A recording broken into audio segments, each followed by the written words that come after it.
All right, what's up, everyone? Back again at it.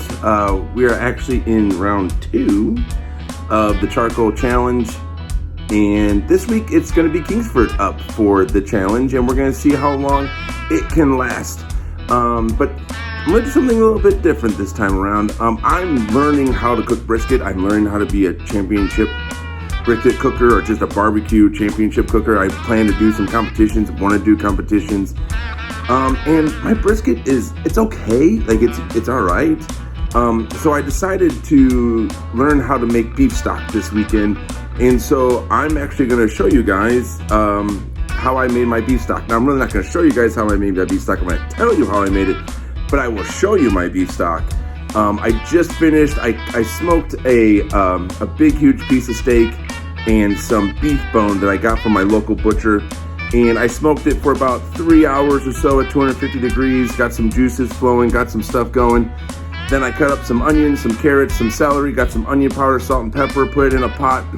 And now I've got it slowly cooking until about, I don't know, tomorrow afternoon, like maybe 3, 4 o'clock.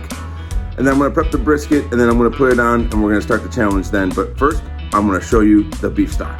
All right, so here we go. We got the beef stock, it's simmering. Ooh, that's actually boiling. I don't want it to be boiling. Let's turn this down some just to get it to simmer. Go ahead and give it a little stir.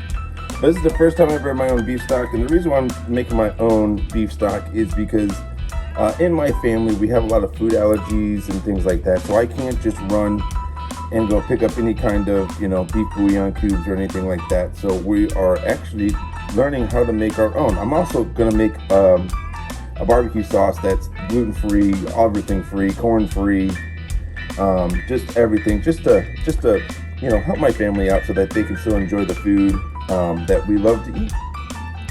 We're gonna let that simmer for hopefully a good 12 to 15 hours.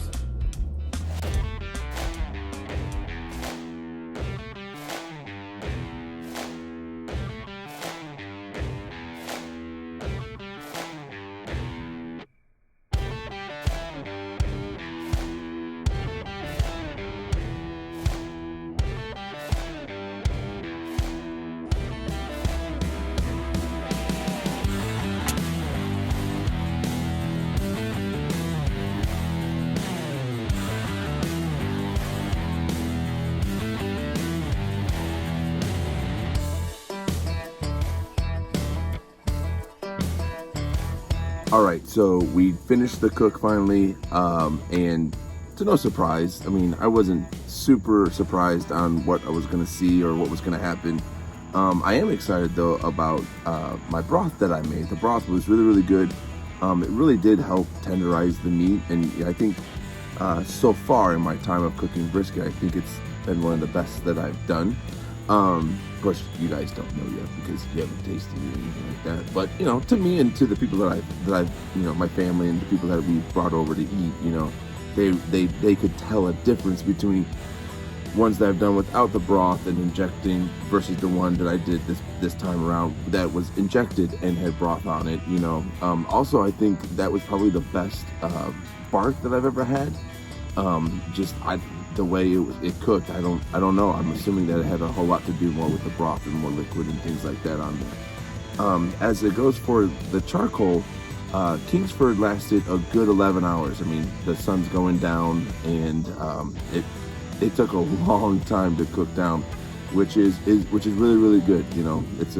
That's good. So especially with the master built smoker and things like that, you can really start to time things out and set yourself up for success. If you know, hey, I've got 11 hours to do this thing. I don't have to do a lot of managing of the fire, so to speak. The one thing you do have to do with the master built, because it is gravity fed, on the bottom is where we put, or at least for me, I put the wood to smoke the meat, to get the smoky flavor to the meat, that not just the charcoal.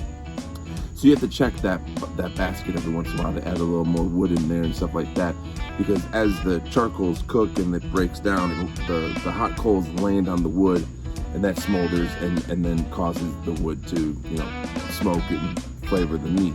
So, but Kingsford charcoal, very, very strong. 11 hours. That's awesome. So next weekend, this weekend, whatever, we're going to be doing the Royal Oaks charcoal, and we're going to see how long that one will last. I have a feeling that's probably going to be pretty close to the Kingsford, but we'll find out.